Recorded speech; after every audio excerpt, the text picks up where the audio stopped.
안녕하세요. 절대갑TV의 명품 PD 한 PD입니다.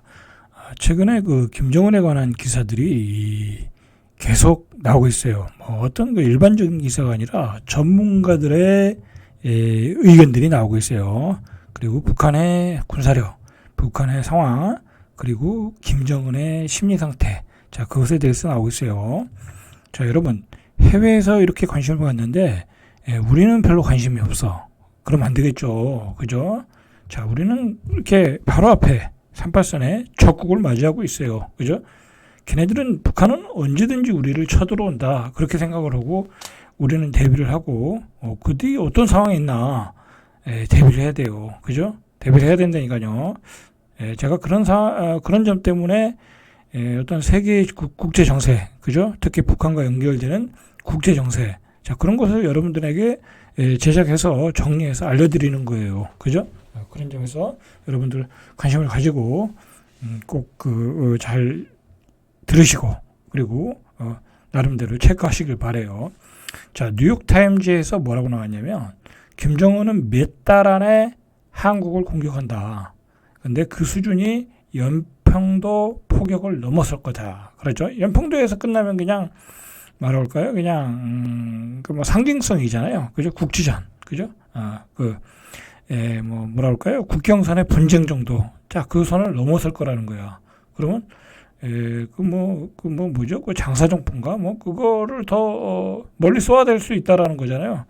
자, 지금 미국이 더 걱정하더라고. 미국의 군사 전문가들, 미국의 신문들이 더 걱정을 하고 있다라는 거예요. 지금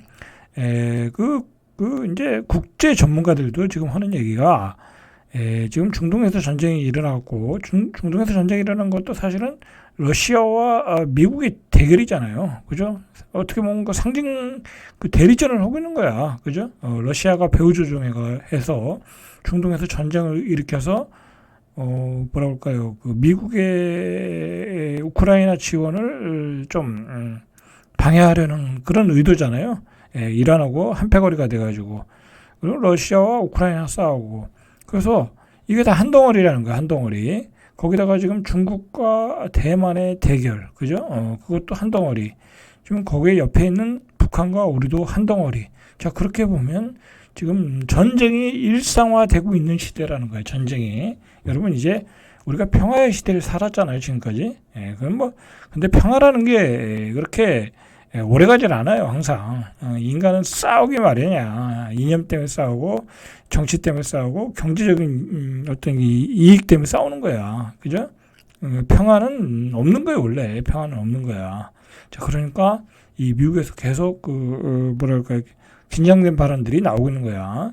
자, 미국의 전 현직 관리들은, 자, 뉴욕타임즈에서 이제 인터뷰를 했겠죠. 그러니까 미국의 전 현직 관리들, 굉장히 전문가들이죠.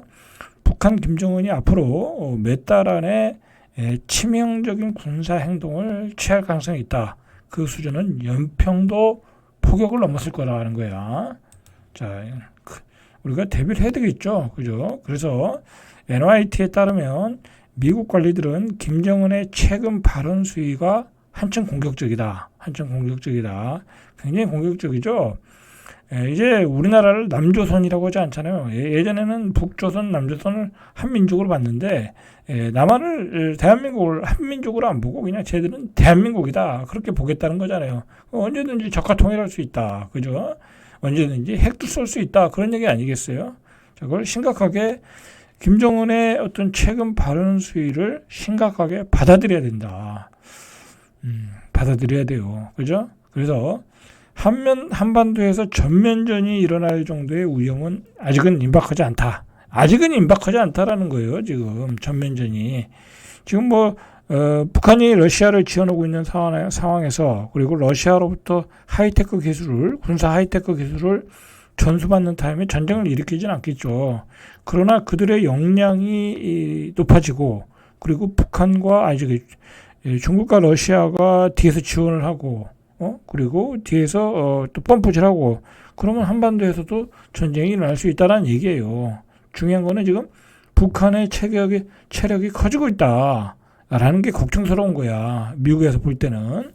자, 김정은 위원장이 국무위원장이 2010년도 연평도 포격과 같은 공격을 감행할 수 있다는 예상이다라는 거예요. 지금 이런 그 전체적인 발언 수위를 놓고 보면 올해 안에 트럼프가 오기 전에 한번 일으킬 가능성이 있다. 뭐 저렇게 떠벌리는데 뭐 한 번은 뭐 보여주기식으로 한번 하지 않겠냐라는 거예요.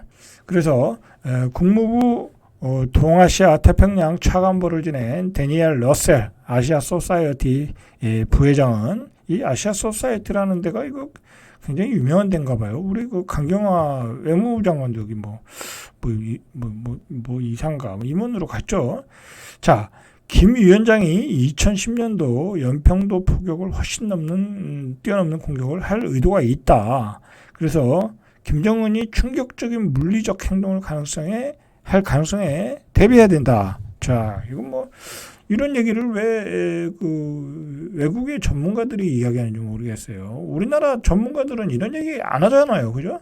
그러니까 우리나라 전문가들은 너무 내가 보기엔 낙관적으로 보는 거야, 그죠? 낙관적으로 보면 안 돼요. 어떻게 보면 외국의 전문가들이 객관적인 거야, 객관적으로 보는 거야.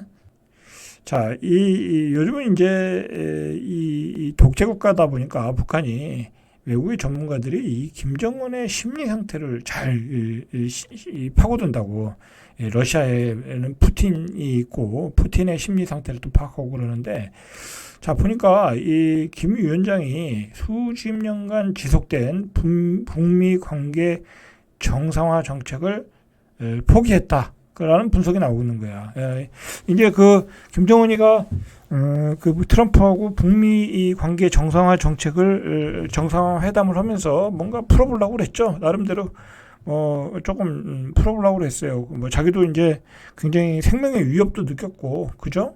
그리고 북한의 경제도 너무 이제 체력도 떨어지고, 그죠? 문제도 있고, 그런 점에서, 그리고 또 미국과 잘 풀면 영구 평화를 얻을 수 있으니까 자, 풀어보려고 했는데 이 로버트 칼린 연구원의 의견에 따르면 김정은 위원장이 2019년 도널드 트럼프 전 미국 대통령한테 협상 과정에서 배신감과 굴욕감을 느꼈다 이거야. 그러니까 자기가 생각한 정도가 아니라 뭐 미국이 완전히 핵을 다 포기하라는 거였잖아, 그죠? 뭐 북한은 그렇게까지 생각 안 했는데, 그래서 엄청난 그 배신감과 굴욕감 때문에 뭐 이제는 그러니까 뭐 협상 뭐 그런 거 없다라고 이게 대놓고 얘기하고 그렇게 나오고 있다라는 얘기예요 지금.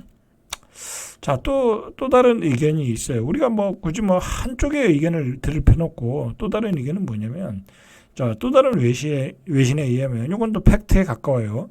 러시아 돈줄을 잡은 북한, 그죠? 전쟁을 할 이유가 없다. 피할 이유가 있다. 그러니까 아직은 전쟁할 이유가 없다. 왜냐하면 지금 러시아한테 포탄을 팔아먹으면서 꿀을 잘 빨아먹고 있잖아.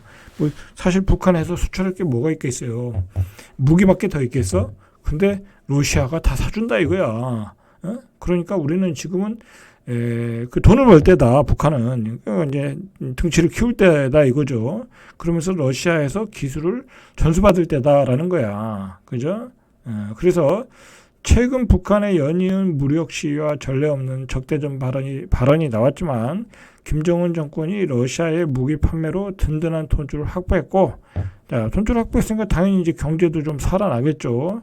그래서 당분간은 한반도 정쟁에 나설 가능성은 희박하다. 그러니까 전쟁에 나설 가능성은 희박하다는 얘기고, 조그마한 국지전 가능성이 있을 수 있죠. 그죠?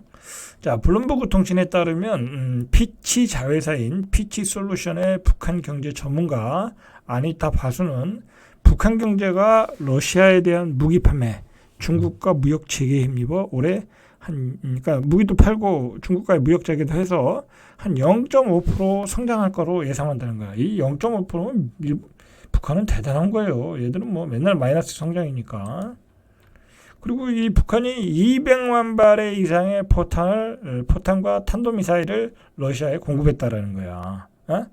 이 뭐 어마어마하게 팔아먹은 거야. 이게 한 발에 대략 계산을 해보니까 한 400만 원 정도, 그죠? 400만 원 정도. 그래서 여기다가 러시아는 북한의 미사일 발사 시스템도 구매했다. 그러니까 돈을 엄청 벌었다, 북한이.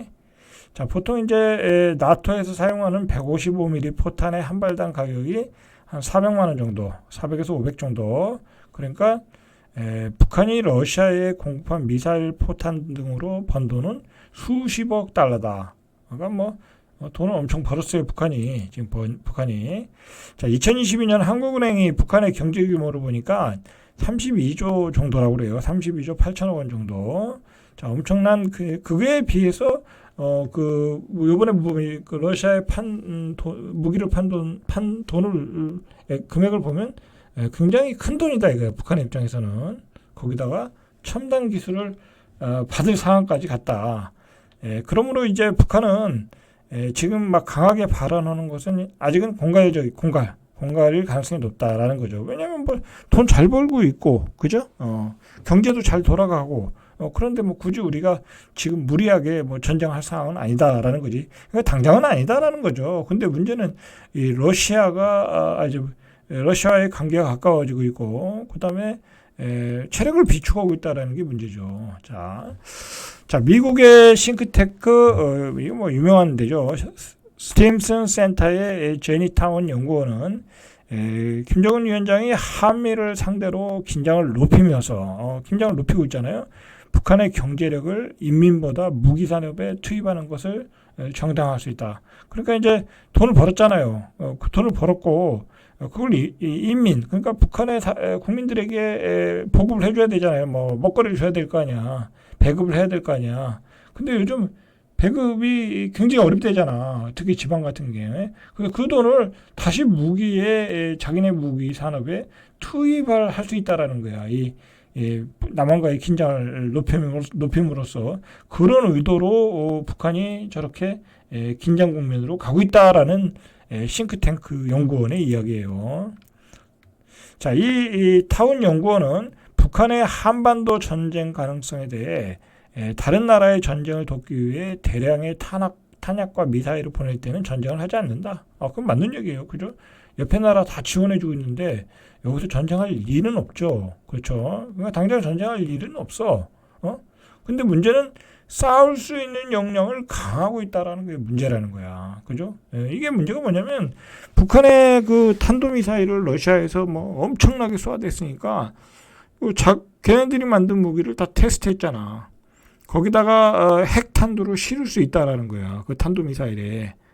그러면 자기네들이 그 우크라이나에서 써먹은 데이터를 가지고 또 무기를 개량해서 그들 무기에 그들 무기를 레벨업을 시켜서 더 강한 국면으로 갈 수 있다라는 게 우려되는 상황이다 이라는 거야.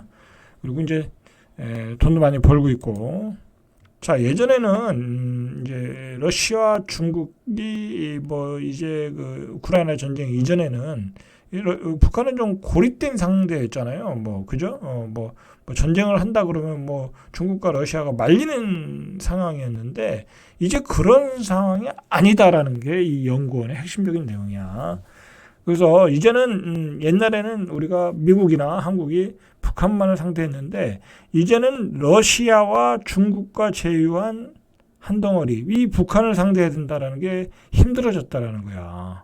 그래서 이와 관련해서 로깅 칼럼니스트는 분명한 것은 러시아, 북한, 여기 이란까지 들어가네. 이란 등이 모두 협력해서 향후 수년간 우크라이나와 중동에서 싸울 수 있는 역량을 강화하고 있다라는 거야. 그죠? 그러니까 이게 동시다발적으로 일어나면 골치 아프다는 거예요. 그러니까 이게 러시아, 북한, 이란, 뭐 후티 반군 이런 애들이 한 패거리가 이미 됐고, 그죠? 자, 우리는 일본, 뭐 우리나라, 미국, 영국, 서방 국가들과 또 한 팀이 됐고, 이렇게 되니까 이게 벌써 이미 세계 3차 대전이 시작된 게 아니냐라는 얘기예요. 이건 제 관점이지만. 자, 여러분들 이렇게 국제 정세를 읽고 있어야 돼. 그죠? 옛날에 북한이 아니라니까 지금. 옛날에 북한이 아니야. 옛날에 고립된 북한도 아니야. 지금 이렇게 한 덩어리로 움직이고 있다라는 거야. 자, 여러분들 긴장하시고 우리가 이런 내용들을 잘 알고 있어야 돼요. 자, 이상 절대값TV의 명품 PD 한 PD였습니다.